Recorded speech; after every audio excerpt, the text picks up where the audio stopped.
Welcome to another Baby Brunch recording. You can find all of our podcasts on babybrunch.co.za. No stranger to this platform. His name is Justin Harrison. For those of us that don't know who you are, Money Man, give us the lowdown. Nominated podcast host of the stars. Oh, stop it. Stop it. I was just there for the free canapes. So Ilana, my journey into money is very interesting. You know, I came from a very impoverished background. I found myself in a privileged school, hustling at the age of 13 to keep up.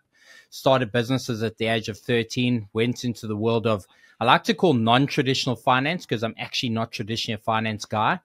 And I am fascinated by numbers. Numbers generally remove all the emotional choices.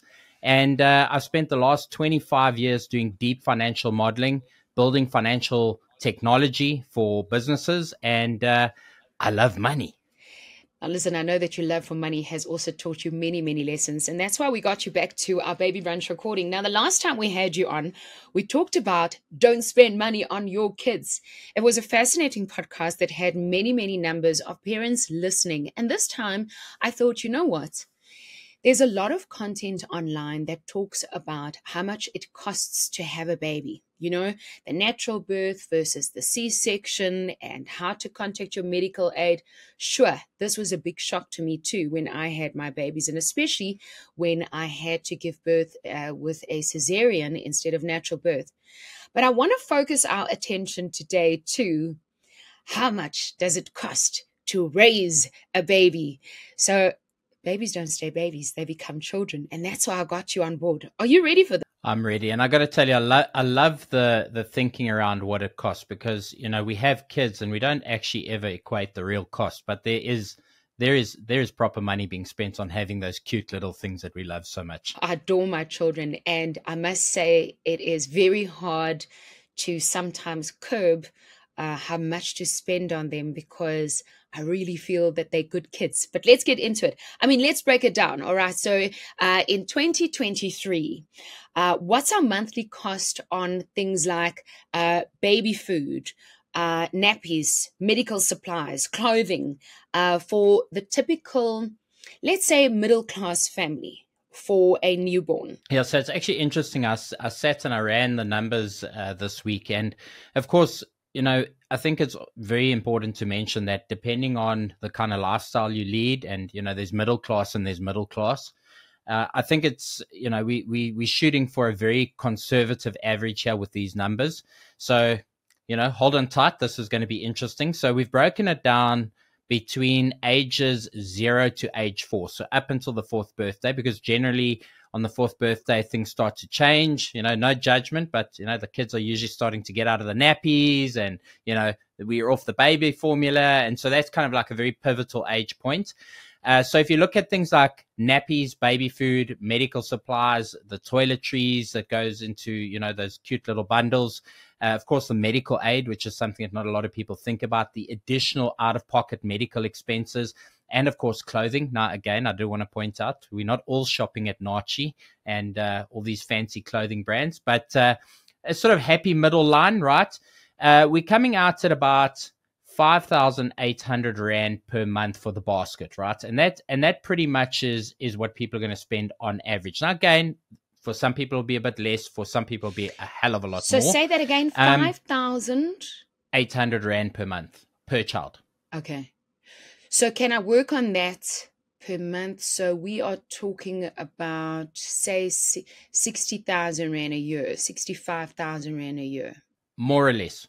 Then there's something else that I don't think a lot of people equate to, but when that bundle of joy comes home for the first time, there is, especially from the moms, a lot of spending at Babies R Us and Toys R Us for all the trinkety little things, but the essentials for traveling, you know, car seat, we talk about a pram, we talk about a little nursery setup.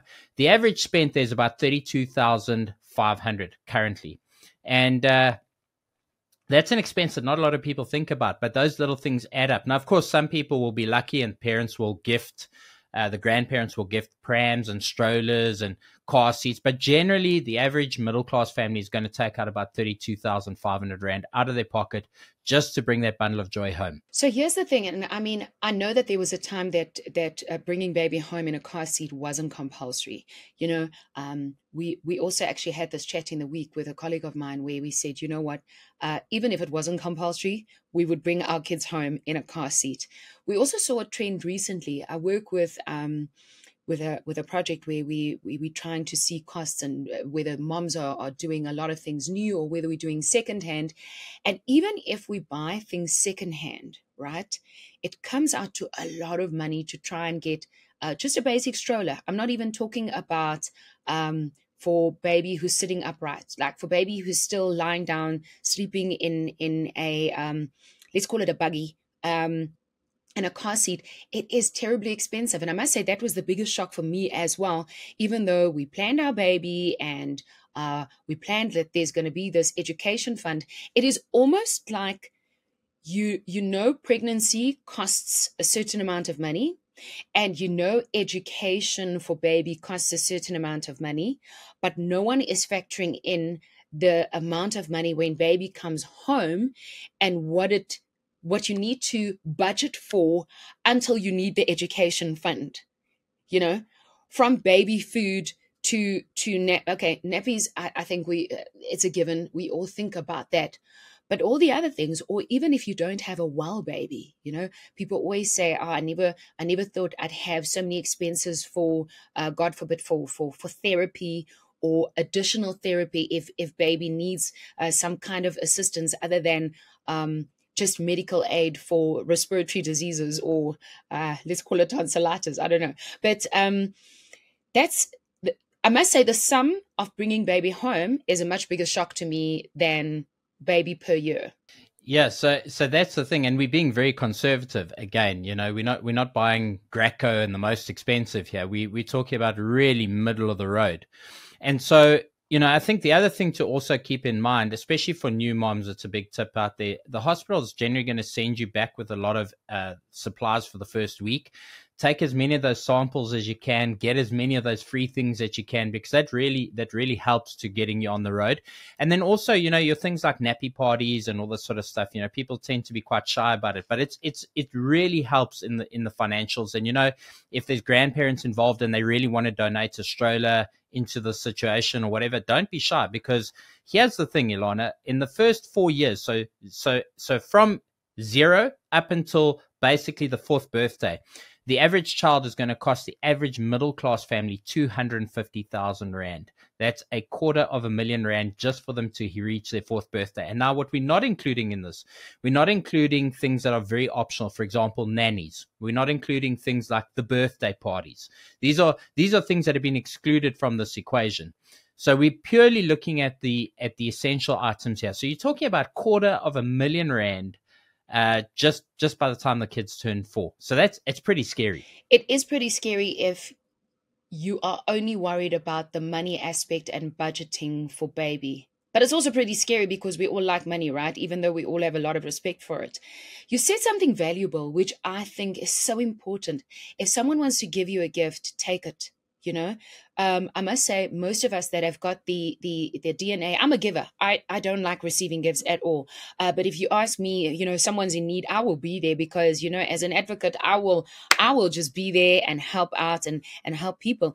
And it was so hard for me receiving initially that I'm now at the point, even though my babies are 6, 8 and Laylee is 19 and Adam is 17, if someone wants to give me a handout for clothes, no matter in which financial position I find myself, I take it. And I do the same. You have no idea, amongst our colleagues, we've started an interesting a recycling system, buddy process here where I work. And what we've done is if my babies have finished wearing their things, we pass it on to another little girl and she passes it on to another. So we figured out where everyone's ages are. And for the past 4 years, we've really created a nice little circle of passing on. And 2 of my colleagues have actually just had babies. So Chapiso, who's busy filming us right now, and Gift, who's not in the building, he's from our technical team. They've just had new babies. So I'm gonna make sure that they slot into a similar system where, you know, we have a hand-me-down system so that clothes are expensive, and my kids can only wear it for one season and then they outgrow it. And many families aren't lucky enough to buy clothes every new season.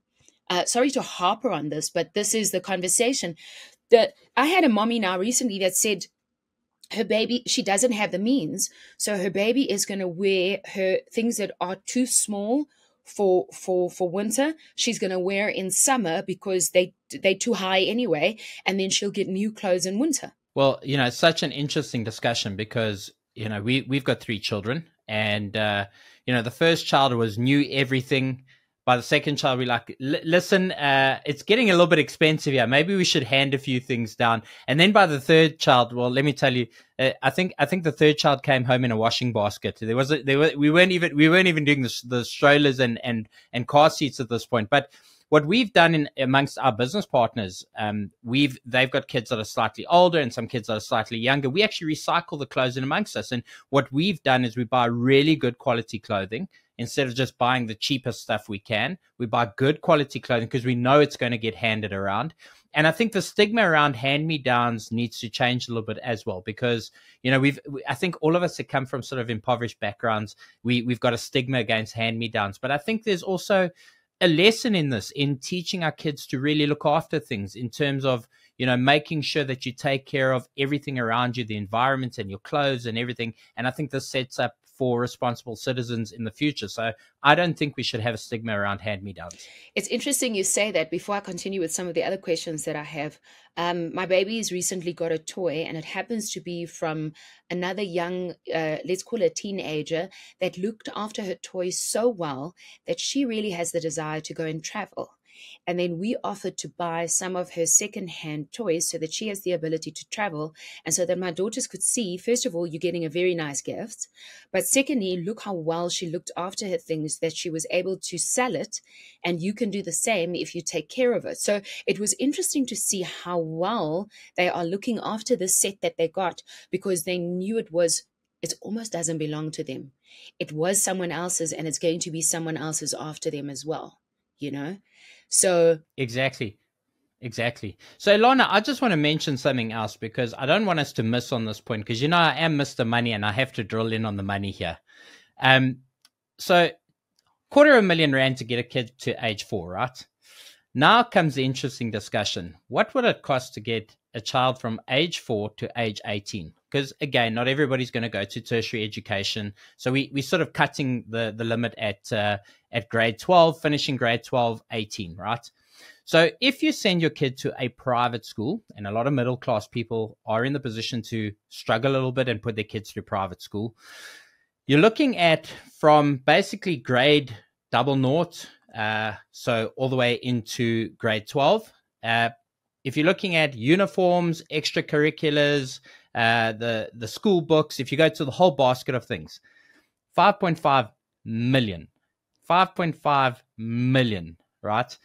And if you break that cost back, it works out to about 30,000 Rand per month with the schooling, the books and everything. So you don't necessarily see it because, you pay a little bit here and a little bit there, but it equates to about 30,000 a month. If you are sending your kid to a Model C school, right, this is also pretty shocking. You're looking at about 2.7 million. So it's about half the cost. So it's about 15,000 Rand per month that you're going to outlay. And I don't think people actually realize this, because as you're spending money, it's a little bit here, a little bit there, and then you don't see the whole basket really. So here's where Mr. Money steps in. And I'm sure this is going to lead into some deeper questions that you've got, right? So 5.5 million is what it's going to cost you if you send your kids full private, 2.7 million if you go to a Model C. Now, what is the opportunity cost in terms of money? So this is what is your baby, your sweet bundle of joy, actually worth to you at the end of the day? If you were to take the initial amount of 250,000 that it takes you to get the child from 0 to age 4, right? That equates to roughly 7,000 Rand per month. If you had invested that 7,000 Rand per month for a nominal 8% return, you would have got back 296,000 Rand. So here's the thing. I would say that's not a bad investment, actually, because you're kind of at break even. It's just cost you a little bit more. This little bundle of joy is like, it's about 46,000 Rand out of your pocket at this point, right? We can handle that. But now, what happens when we go from age 4 for the next 15 years up to 18, right? And this is where it gets really interesting. So if you are in a Model C schooling environment, you would have outlaid 2.7 million, right? But if you took the 15,000 Rand a month that you're going to put out and you compounded it over 15 years at 8% per annum, which is a really very conservative number, the cost, the true cost of having that bundle of joy is 6.15 million, right? That's what you would have in an investment at the end of it. And then, of course, if you send your kid through private school, you would have outlaid 5.75 million, the initial 250,000 plus that 5.5 million. And then if you take 8% return invested every month over that remaining 15 years, that bundle of joy just costs you 11.34 million. So either our children need to work really hard and pay us the money back, or if you are not going to have a little bundle of joy, right? And you understand how much fun we're having with the numbers now, right? You could either use your money as an investment to raise someone else's child if you have the means, or you could become really wealthy and put away that money anyway and eventually use it to help someone, or I guess to help yourself. That's a lot of money, and I've never thought of it that way. And keeping in mind, you haven't factored in a holiday now and then. I mean, Justin does a lot of great content on effective holidays and how to budget when you go on holiday. So you have to follow his money podcast. And what's the other one called? The Hustle. Because he does a lot of cost saving, and even on TikTok as well, on how you could save in load shedding, how you could save on family holidays. So you have not just, you haven't even factored in family holidays at this stage. I love that you mentioned parties. You know, our children are at an age now where none of them want a big party anymore. And I thank God, because up until this point, you know, we keep saying we're not going to have a party. And then a month before the time, there's so much pressure on us as parents and the new friends that they've either made in school or in the class that I'm guilty of that. You know, I have a very healthy, good relationship with money, but when it comes to my children's birthday parties, I overspend way too much. The cake is too pricey. You know, the party packs are ridiculous, to the point that at our last birthday party, and you can hear how annoyed I am, at our last birthday party, there was so much. I said to them, this can't go to waste. And we actually donated it. You know, we gave it to children who don't have. And so I get very sensitive, and I feel very responsible when it comes to spending money. I almost want to say, this was our decision, so I don't mind saving the money and spending it on baby. But when it comes to the extra things that we don't need, you know, I'm starting to rethink the whole situation of how to spend money on my kids. I think the conversation even goes deeper than that. I think often the birthday parties are actually for parents rather than for the children. I think especially in your private school environments, you know, I've seen it firsthand. It's mommy A trying to outdo mommy B, or, you know, mommy A had party packs and now you got to at least match the party packs. And so there's this very real pressure. And so I think it is important to also be very sensitive to the environment in which we live. There is, and this is not a South African problem, this is a global problem. People are hungry. People are homeless. People are going without. And if you have a family that loves you, if you have all the essentials that are the building blocks for success, anything over and above that really is a privilege. And I think, you know, the way we choose to celebrate our kids' birthdays is very different from everybody else. So we have a cake cutting. It's a small cake for just the intimate family. And we don't do cake for everybody else. We don't do these big birthday parties for all the mothers and fathers. In fact, you're encouraged to drop your kids off and you're encouraged to come and pick them up later, because the birthday party is about the kids, and we make sure that our kids choose what they want to do. And most of the time, the things that the kids actually want to do is they just want to run around somewhere in an open space and be with their friends. And we, I think, as parents often put unnecessary pressure on ourselves, but we also indirectly put that pressure onto our children. And so I would say that, again, the value of money is really important. And, Ilana, both you and I come from a very similar background. We come from these sort of environments of not having. And so we are very sensitive to the plight of those who don't have. And I think it is often the most painful thing for me to witness is domestic workers at kids' birthday parties watching the total excess, knowing that they can't provide that for their own children. That really hurts me deeply. I must tell you, I'm in competition with no one. And sometimes I feel the pressure is on how we taught our children, you know, the way we teach them that, mommy's going to give you a party if you, and I've stopped doing that kind of rewarding, Um, I mean, we've had many conversations on this platform as well about how we reward with devices or phone time, things that don't cost me more, but that also needs to be limited and watched and supervised. So, I mean, I think as parents, we constantly learning and as people who need to have a little bit more respect and not part with our money so quickly, I think we are in the business of learning so much. Um, when do we start saving for our children's education? I'll give you a little story. So you know the story, but I'm going to tell this for the sake of the podcast. And my husband, when my second baby came, he was still driving fast cars. So he was racing cars as a hobby. And I said to him, well, if you're going to do an irresponsible sport, not that I ride horses and could fall and break my neck, but anyway, I was like, if you're going to race, I'm going to take out life insurance because I'm not going to raise my kids without a dad and without money. And he thought I was joking until the broker arrived at the house. And I said to him, well, this is how much I want to insure your life for. So you need to sign the papers. And that's the day he stopped racing. He gave up the car. The suit is hanging in the cupboard and the kids use the helmet as a prop, And I then decided to, at the time, so my little one was just born, and I decided to put the money away anyway, as if I'm paying life insurance. That baby is now 6, and I feel like I have saved for her education. But it happened to happen by accident. It was not something that I planned for. I happened to do it because at the time I saw it as something that was necessary. And I guess I did it out of fear, When do we start saving for our baby's education?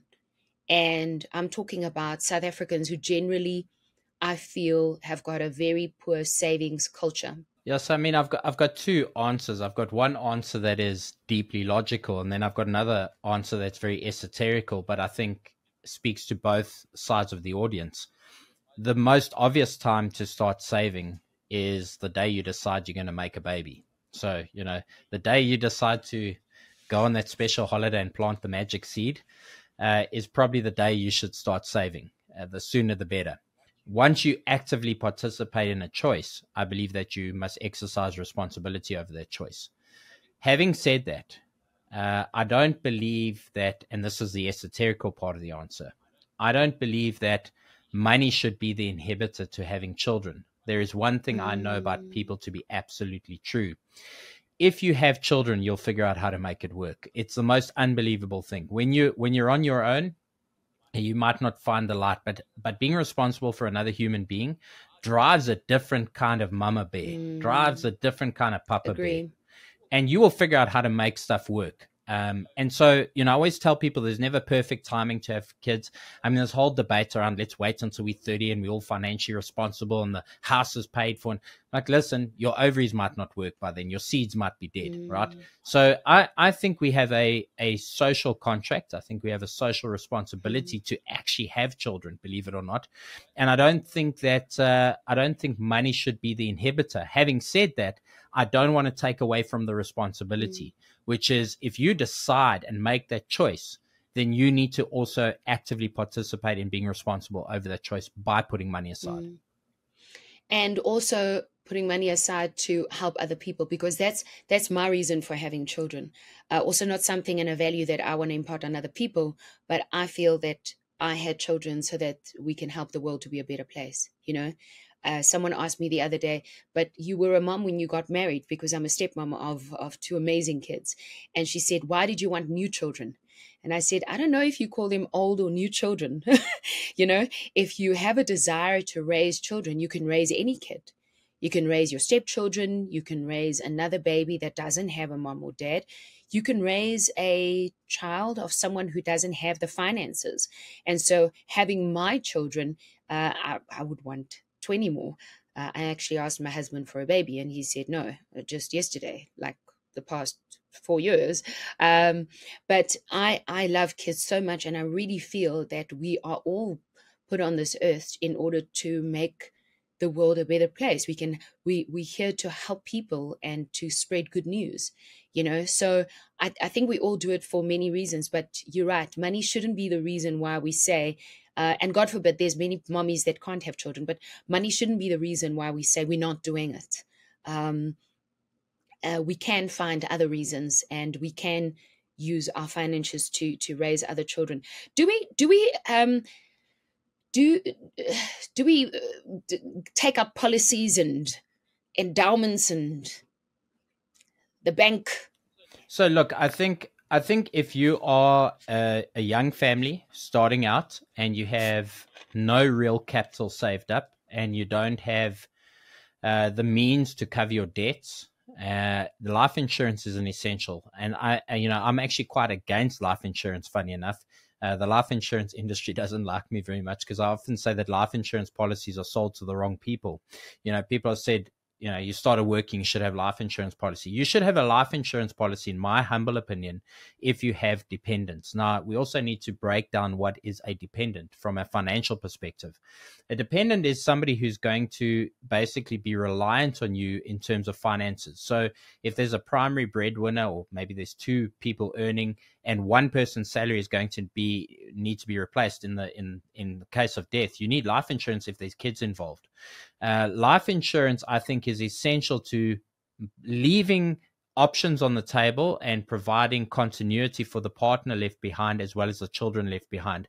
And I think it is a responsibility. Now, you know, when you get to a point where you've amassed a certain amount of net worth, let's just say, for example, you know, if you die tomorrow and you can at least leave, let's just say 10 million in assets, and those assets can be disposed of and that can then be invested to create income, then I'd probably say in that case, you could probably start cutting back on your life insurance. But for most people who haven't got there, and I call it the middle class poverty trap, most people in the middle class poverty trap, they're earning well, but they're also spending well.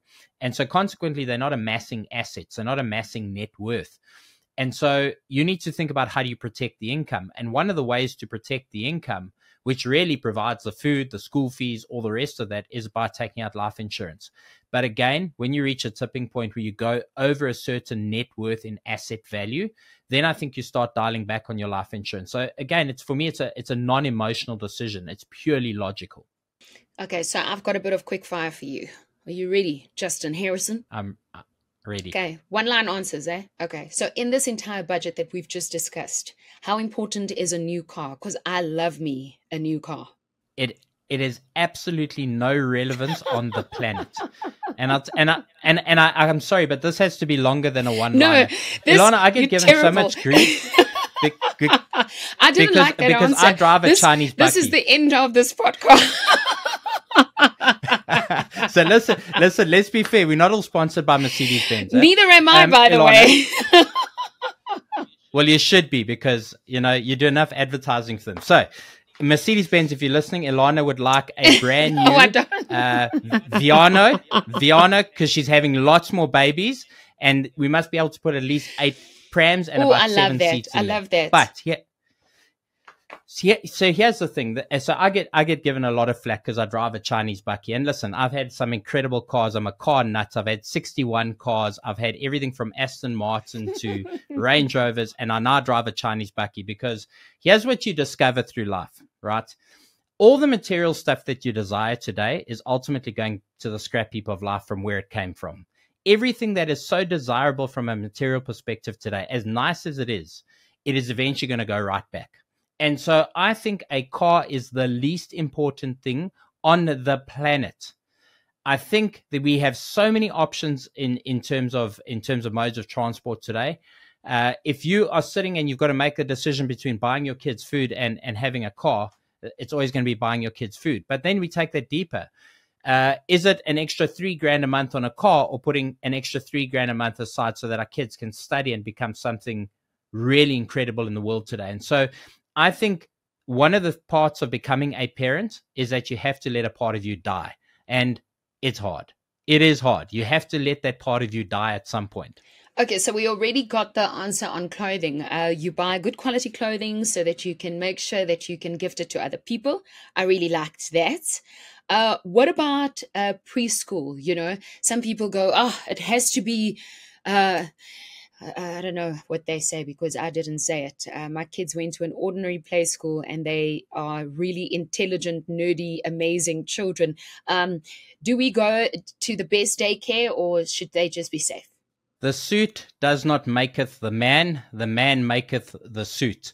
And so when it comes to schooling, I have the exact same opinion. I think the reason why we place so much emphasis on schooling is because often we've stopped parenting and we are handing our kids over to a system to educate kids and provide a value system on our behalf, especially where we have two people working. This is very often an unintended case that happens. And so I believe that the things that really contribute most to kids' makeup in the long term is the environment at home. And in fact, I would encourage parents, if you come from a very privileged background, to send your kids to a less privileged preschool. Let them get punched in the face a little bit. Let them fight for their lunch a little bit. Let them play around in some dirt, because ultimately that is going to add to who they become as adults. And so I think there is way too much emphasis on preschooling and not enough emphasis on parenting. Do we move closer to our schools or do we send the child to a school in the area? Look, I think today we have a very real problem, especially if you're following the Bella Bella Act and you have a look at the kind of onslaught against the parents' choices in education and the kind of environment. So I think you want to try and put your kid as close to the best possible school as possible. And when I say the best school, I'm not talking about necessarily the most expensive. I'm talking about the most aligned with your value system, the most aligned with what's going to give the child the best recreational and extracurricular activities. There's a lot of things that go into it.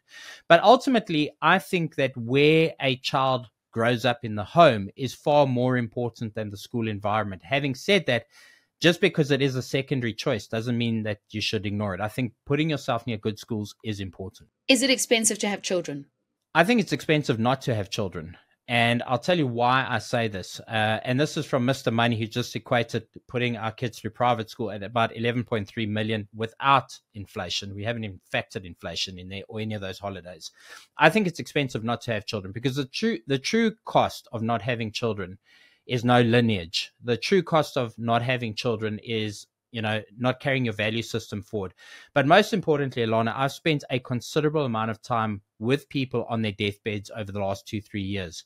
People have entrusted me into their estates to wrap things up. And the number one regret that people have is not having enough children. People think it's not having enough time. People think it's working too much. It's not having enough children. There's something about the pitter-patter of feet in a home that makes a house a home. There's something about those when the kids leave school and they come home on a Sunday for that Sunday lunch or the Sunday braai. There's something about witnessing your daughter being married off. There's something about witnessing your son sow his seeds, hopefully just to one lady. And I think that's what life is about. And I don't think you can put a value on that. I think given the choice between a shiny sports car and given the choice between heart, connection, love, lineage, family, I'll give up all the money in the world. I get you. I hear you completely. Seeing that you know all about money, if we are unable to, or we are not going to have kids, how should we be spending our money? Again, I don't think it would be right of me to project my ideas onto everybody else. So I say this very selfishly. These are my views if I didn't have kids. Because my dad was adopted and I came from a very, very impoverished background, I would feel very duty bound to help those in need, those less than me. And to be honest with you, more so the children and the animals than the adults, because I think adults ultimately at some point you need to grow up and make choices.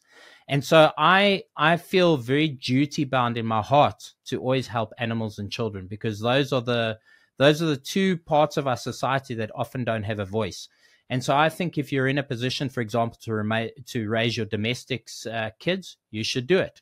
I think if you're in a position with a business that you can provide daycare for, free of charge to the mothers and sometimes the fathers these days, I think that you should do it. I think we have a social contract, and I think that extends beyond money. Lana, I was in Dubai just a couple of days ago, and I was talking to a very elite group of finance people about money.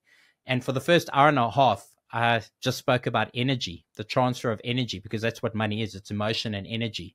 And they all looked at me like I was a total crackpot when I started. But because it's somebody delivering the message who's not in a pair of homemade pants and wearing a tie-dye shirt, I equate it back to quantum physics and the reality of the way our world is shaped.